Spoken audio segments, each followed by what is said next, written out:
Good afternoon, and welcome to another edition of what I call your Sunday Moments with your hosts, Richard and Kim Helen. of Pathways, your leadership connection, giving you the tools you need to take your leadership And your relationship to the next level. So glad you guys could join us today. Today we're going to talk about how to diffuse those disagreements that we have so often. When you look at the word communication has two components.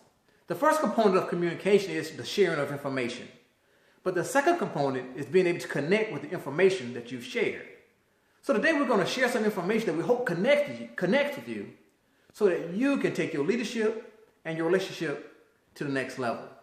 So one of the things that we do is when we have a disagreement is we have a thing what we call ROE. What is ROE, Ms. Ellen?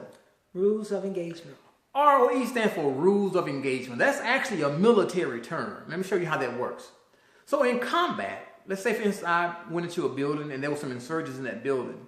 And I shot one of those insurgents, and at that point, he was no longer a threat. Well, based upon the rules of engagement, I can no longer do anything to harm that person other than call medical attention for that particular person. Those are things we call rules of engagement that keeps everybody kind of like in line and doing the things that are supposed to be right while in combat. Well, we've taken that same principle and applied that exact same principle to our marriage. So to diffuse situations in our marriage, we came up with some simple rules that makes disagreements less disagreeable. So now we're going to talk about the first rule that we came up with. So let's say for instance my wife came to me and she's mad at me because I came in too late on a Saturday night. Now, I don't go out on a Saturday night, but let's just say that's the reason. So with our rules of engagement, number one is what's on the table Stays on the table. What's on the table Stays on the table. Now what does that mean? When she comes to me with her disagreement saying that she's upset with me because I came home late Saturday night, that is the only thing that we keep on the table.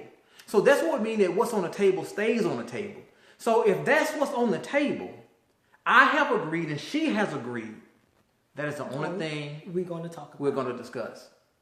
Now, if I discuss something other than what she brought to the table, that's what we call a diversion tactic.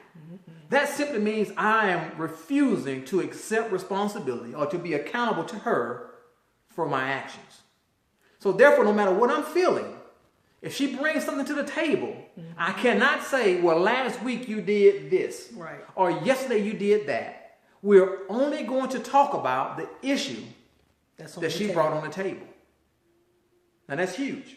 So if you think about it, disagreements last much longer than what they should last because we don't keep what's on the table on the table. So she brings something to the table and I use the diversion tactic and I talk about something she did last week. Then now we're talking about that. Then she talked about something I did the week before. And at 2 o'clock in the morning, we still haven't resolved our issue. And matter of fact, we've actually forgotten about what was actually originally on the table. Correct. So to minimize that and to get back to loving one another, what we've agreed to do is, which one of our rules is, what's on the table Stays on the table. stays on the table. Now, number two, we're only going to give two today. The other thing that we agreed to is, when we have a discussion, whatever happened in the past cannot become a part of that discussion. Exactly. Especially if I forgave you for it or you've forgiven me for it. Right. So if I forgave her for something she did in the past, as part of the disagreement process, I cannot bring that back up and throw that back in her face. That's not beneficial for the relationship. And when that happens is, she can begin to shut down and close down because I'm bringing stuff up that I claim I forgave her for, but evidently I didn't forgive her for that. Correct. And the byproduct of that is she can shut down and communication diminishes within a relationship. So two things I want to reiterate. Number one is, what's on the table Stays on the table. And number two is, if I've actually forgiven her for something, when we have a disagreement, I cannot or she cannot bring that back up to the table. And if you do those two things, it's going to minimize the time you spend disagreeing and give you more time to get back to loving one another.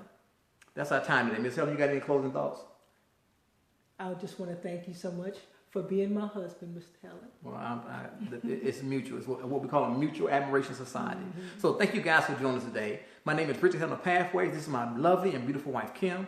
If you like this video, we want you to share this video. And I also want to hear your comments. I'd like to know your thoughts about what we just said, and if you think that could be of a great benefit to you and your partner in your relationship.